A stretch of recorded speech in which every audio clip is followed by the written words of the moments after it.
myself, Kinsey, and Alexa, we are also running the 180 program currently until we find a full-time staff person. So the week before Easter, I gave this topic called Dear God. And it was something very heavy on my heart. It's based off a song. I don't know if you guys know who Cory Asbury is with Bethel, but this is a song of his that he came out with a few months ago. And when I heard it, I knew I wanted to do a sermon on it. I knew I wanted to speak on it, and there's a certain version. This version that we go off of is by him and his wife, Anna. And we'll get to that later on why I chose that version. But, Dear God, as you can see, I titled it, Dear God, Am I Good Enough? So we're talking about a letter here, and I'm assuming most of us have written a letter of some kind. I gave this to our 180 students, so some of these applications will be kind of towards them. For example, cover letters. They didn't really know what a cover letter is, but being in college and older with jobs and stuff, we know what a cover letter is. I wrote plenty of those out of college. I wrote 300 plus to universities. I was trying to work at a university and got 2 interviews, and Ball State hired me. So they gave me a chance. I was born in Muncie, wanted to get out with my wife, and we got married, and God kept me here. And then after working at Ball State, I came here to UC. I've been going here since 2013 and helped out with the worship and became on staff.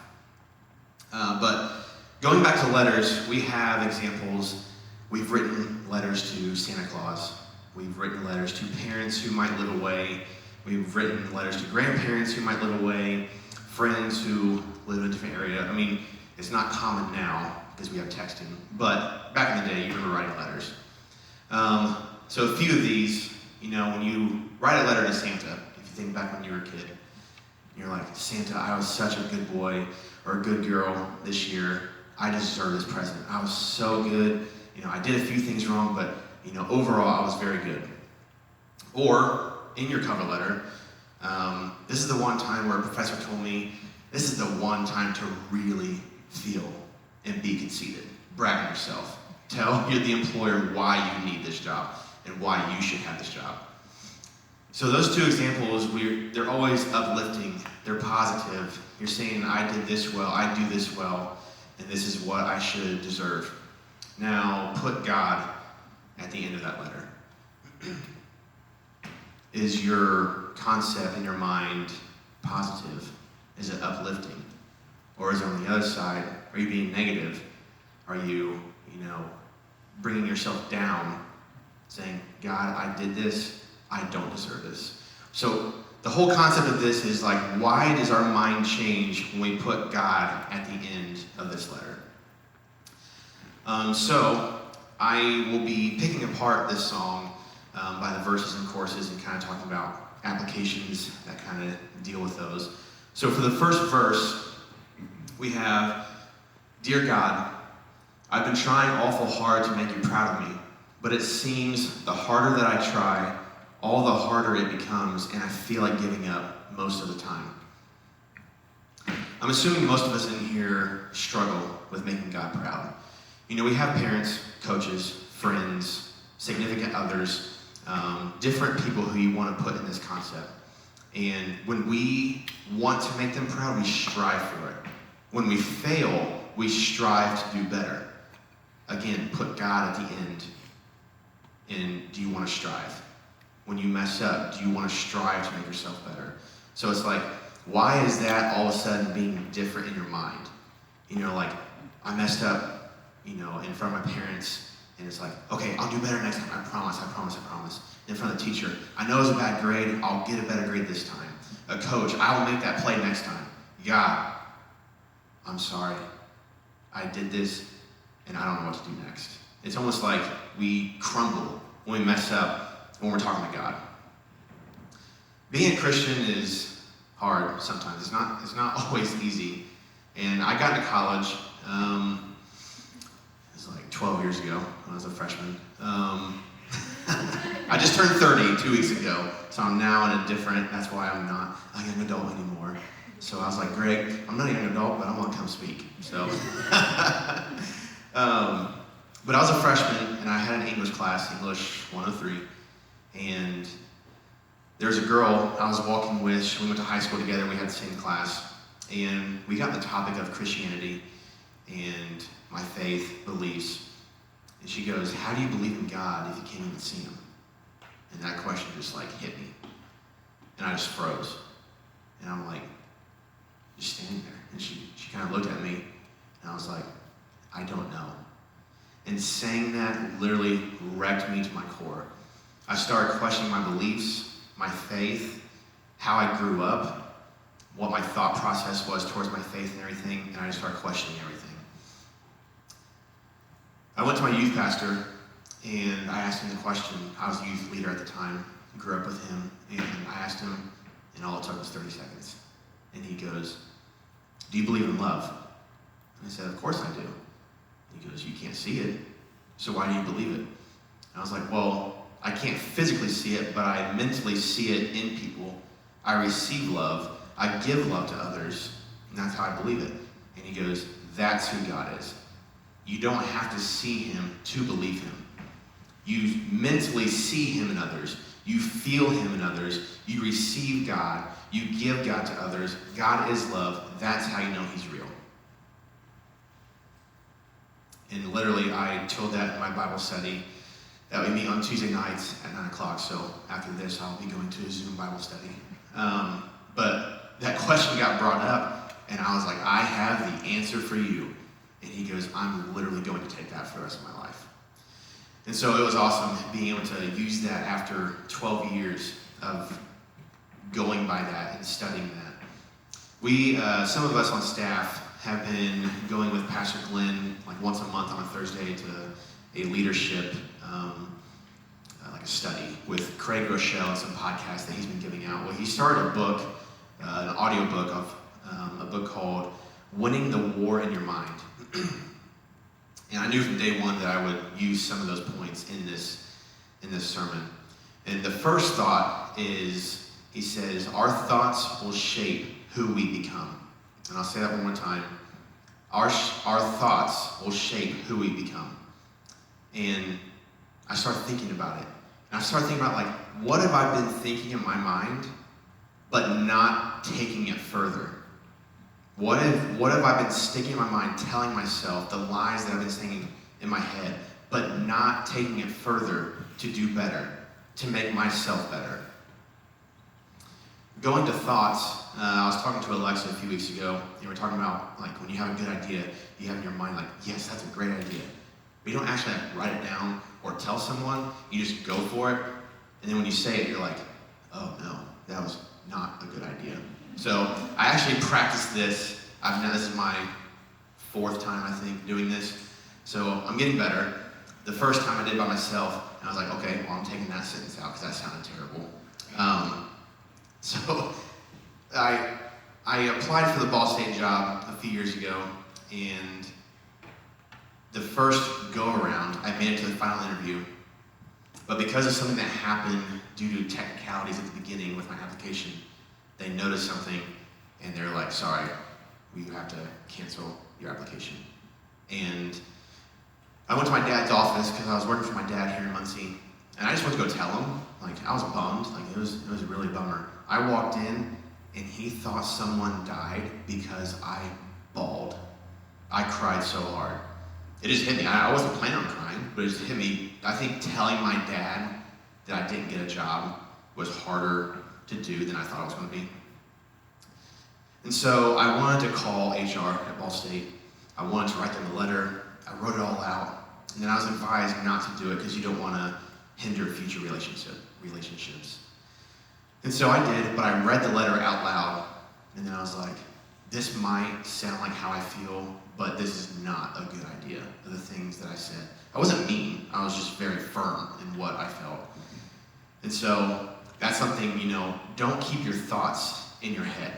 Write it out, say it out loud, tell a friend. Sometimes that's what it takes, is just getting it out. It lets our frustration out. We need someone to listen to us. The next quote from his book, you can't change what you don't confront. Meaning if you avoid the battle, you automatically lose. So going back to that question, when I was back in freshman year, I was posed with the question, how do you believe in God if you can't even see him? If I would just stop right there, I could have been in a dark place. I could have went down a different path, questioned myself, kind of gone away from it, and be like, I can't even answer one of the biggest questions. Why am I wasting my time being a Christian? But no, I took that step further. I kept those lies out of my head that I'm not good enough to be a Christian, and kept pushing forward to find the answer. It was very simple. All I did was ask one person, and I got the answer. The next part of the song, it says, Dear God, I've been chasing their approval, and it's killing me. And I know the more I try to prove, all the less I have to show. And I'm stuck inside my head most of the time. Approval is hard. It's just in our human nature to find approval from others, friends, significant others, teachers, friends, or coaches, whoever you want to put there. Who all in here knows what a love language is? I figure at this age, most of us know the 180 students, they hardly raise their hands. I'm like, you'll figure it out someday. And so, for me, the biggest love language for me is words of affirmation. I thrive when someone tells me, you did a great job. I made a mistake at 180 saying, I like it when you tell me I'm the best. That came out. That's one of those thoughts, like, it was a good idea in my head. I said it, I'm like, oh no. Afterwards, I had students, Spencer, you're the best. I'm like, stop it, I don't need your pity right now. So it was a pretty funny moment.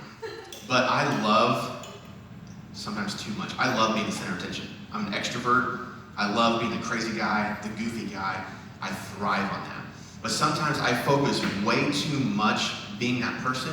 Once I get myself out there, I'm on stage, the floor, in the middle, whatever, and then I'm like a deer in headlights. I'm like, what am I even doing here? I have nothing to prove. I have nothing to give. So why am I putting so much effort into putting myself out there when I don't have anything to give at all? So it's like what it's saying here. The more I try to prove, all the less I have to show. And I'm stuck inside my head most of the time.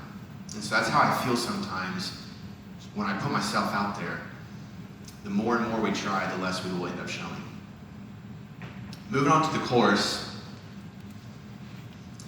But if I pray a little harder, if I follow all the rules, I wonder, could I ever be enough? Because I try and try just to fall back down again.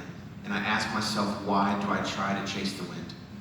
I should lean into the mystery. Maybe hope is found in the melody. So I want to try again. Oh, I'm going to try again. I'm not going to dive into the entire chorus. I just want to pull out a few parts. Especially since we've reached the question, the one big question where the title comes from. Am I good enough? And I'm not going to wait until the very end to tell you that you are good enough. And I want to keep saying it in this message, that you are good enough. So I want you to start getting in your mind, I am good enough. Don't make that question shape who you become in the future. Push forward, strive for more, and know why you are good enough. Going back to the book, one of the first statements he mentioned is, a lie believed as truth will affect your life as if it were true. A lie believed as truth will affect your life as if it were true. He gave an example, and I'm going to use his, but can you remember when you were kids and you were at the pool on vacation or even at home and you come in for lunch? It's during the summer, so you don't have school. You come in for lunch, you eat lunch, and your parents are like, you can't get back in the pool until after 30 minutes.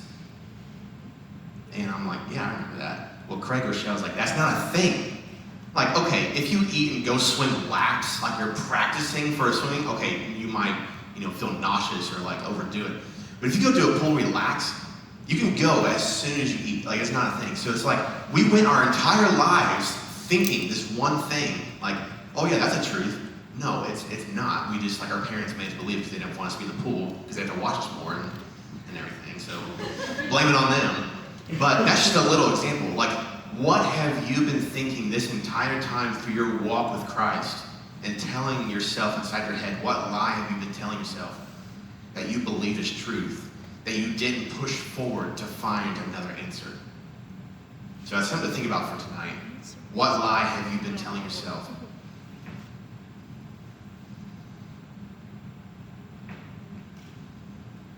So it goes back to our thoughts will shape who we become. If you keep believing these lies as truth, it's going to shape your life in the future. And you need to find a way where your life is going to be shaped for the better. And I tell you one thing. I want to tell you again, you are good enough.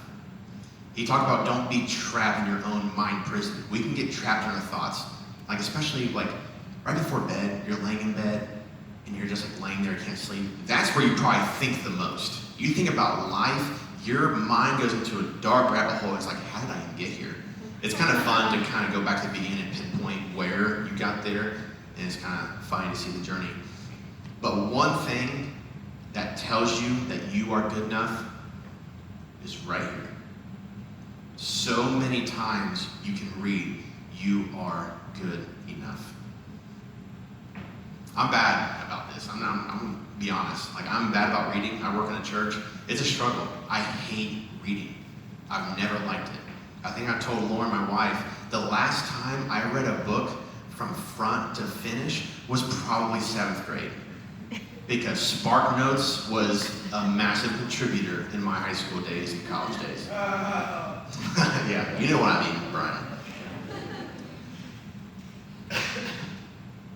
One more thing that I want to pick from this course is the end. You see, so I want to try again. Oh, I'm going to try again. One thing that I want you to see here, change your want to a going to. Don't drown yourself in like, I want to be a better Christian. I want to do this to be better for myself. Say, I'm going to be a better Christian. I'm going to be a better person for myself and others. So we've reached the final verse. Before we put it up, I want to tell you why I picked this version. This is where his wife comes in. But first, when we think of most Christian songs, worship songs, praise songs, we're giving thanks to God, praising God, glorifying Him, telling others about Him. But this is one of the few songs to where we actually get a response from God, because we actually hear from God. So it's kind of cool that we actually hear God's thoughts into a song, but it's from His wife. The reason I picked this is because we always think of God as a fatherly figure. And so I started thinking of, I searched, what does God say, or what does the Bible say about God being motherly? And it was easy. I mean, there's a verse, Isaiah 66:13, and it says, as a mother comforts her child, so I will comfort you. In the beginning, I hear this warm comfort feeling of a mother when she starts singing. I first heard it, it wrecked me. I cried. I pretty much cry every time I hear this song. And I'm already starting to laugh. I see him laugh back there. But when you hear God's voice, you hear something like, dear child. He loved that when I said that 2 weeks ago, and I know he's dying back there. But we've always heard that deep voice.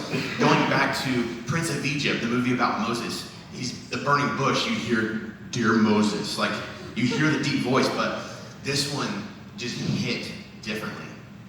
And so, this is what it says. Dear child, I hope you know how much I love you and I'm proud of you. And please believe the thoughts I have for you will never change or fade away. And when you felt like giving up, I never did. It wrecks me every time I hear this. You can even just hear the words, the comfort, like, it's okay. Like, you don't have to be perfect. And speaking of Devin, he made a post a few weeks ago and talked about characters in the Bible that we grew up listening and reading about. They're human.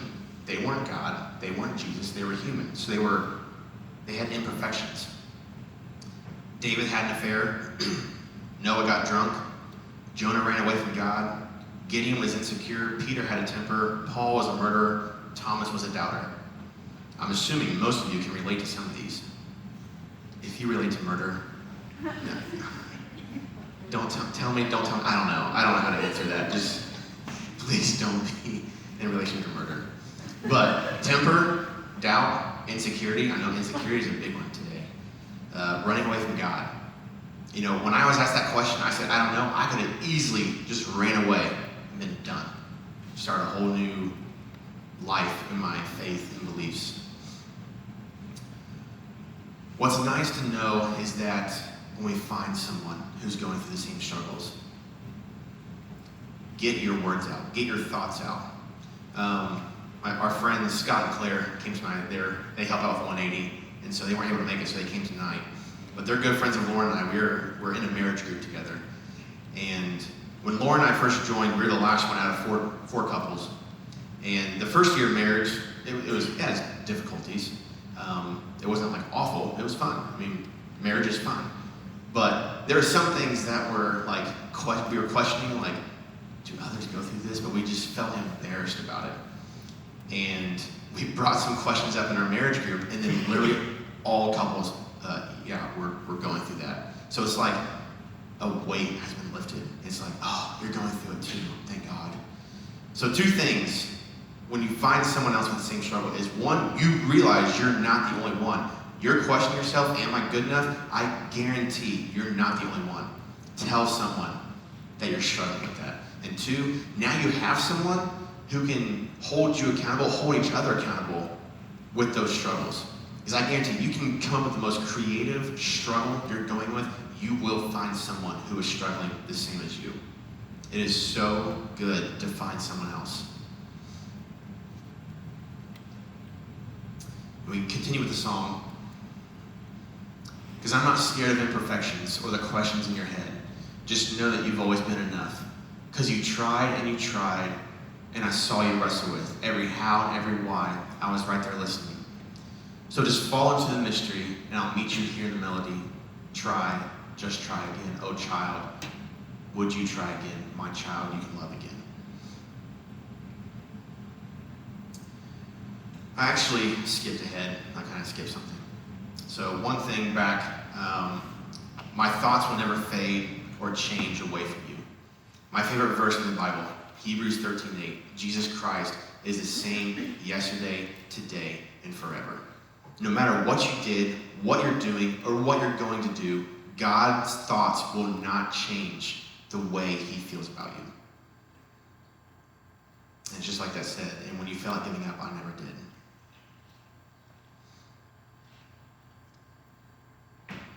I don't know about you, but we've been talking about a lot of questions tonight, and I have questions literally all the time. And God knows that we wrestle with our how and why questions. We have them all the time. How do I do this? Why am I here?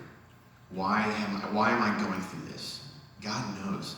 I guarantee you pick one pastor or one person who's been in your life who is strong in their faith and ask them if they wrestle with questions. And I guarantee you're going to be surprised with their answer, because maybe they'll open up to you about their struggles. Because there's not one person who is perfect with their mind. Going back to Devin's post about the people in the Bible, think about Moses. He killed an Egyptian, ran away from home, ran away from God, and God told him, you are good enough, you are going to do this. I don't care what you did, you're going to do work for me, and you are going to make my kingdom better. And he's like, God, I did this, I ran away from you. How are you choosing me? And he literally just said, you are going to do this. And just Moses believed. Back in the summer of 19, a friend of ours, Cole, who was on staff at the time with us, he preached a message, and he said, if you could change something about your life that you would like to do, what would you do right now, this very moment? And so it was a good message, and he was in our marriage group as well. We had lunch that day, and we talked about how good his sermon was, and he asked us the same thing. If you could change something about your life that you would like to do, what would you do? And he looked at me, and I said, apply for the associate worship pastor position. He literally goes, then why aren't you doing it? I had the same answer as before, I don't know. And that night, I talked to Lauren. I talked to Nate, who's the head worship pastor. I've been volunteering here for a while, and things just started working out. It just started, the pieces were falling in place, and here I am. Never thought I would speak, That was never on my radar at all. And then I got asked to help lead 180, and then I was like, you know what, I want to challenge myself. I want to speak. It went well, and so that's why I asked Greg, can I speak for young adults? Because I think this can apply to you guys as well, not just middle schoolers and high schoolers. So one more thing about Devin's post, the ending of the post about all these people in the Bible. God does not call the qualified. He qualifies the called. I kept questioning myself, like, how can I go into ministry if I'm not strong spiritually? Like, I have a relationship with God, but the pastors in some churches are we put them up here on pedestals. It's like, I can never reach their level. I can never reach their potential. Those are lies that kept going in my head. So this is what this is saying. Maybe I wasn't qualified, but because I went through my calling into ministry, into worship, God keeps qualifying me as I go through my calling. Don't think that you have to be good enough, because one thing, you're already good enough. But don't think you have to be the perfect person for a job, for your calling, somewhere to be. God will qualify you through your journey of your calling. It doesn't have to be in ministry, it can be anything, whatever your calling is.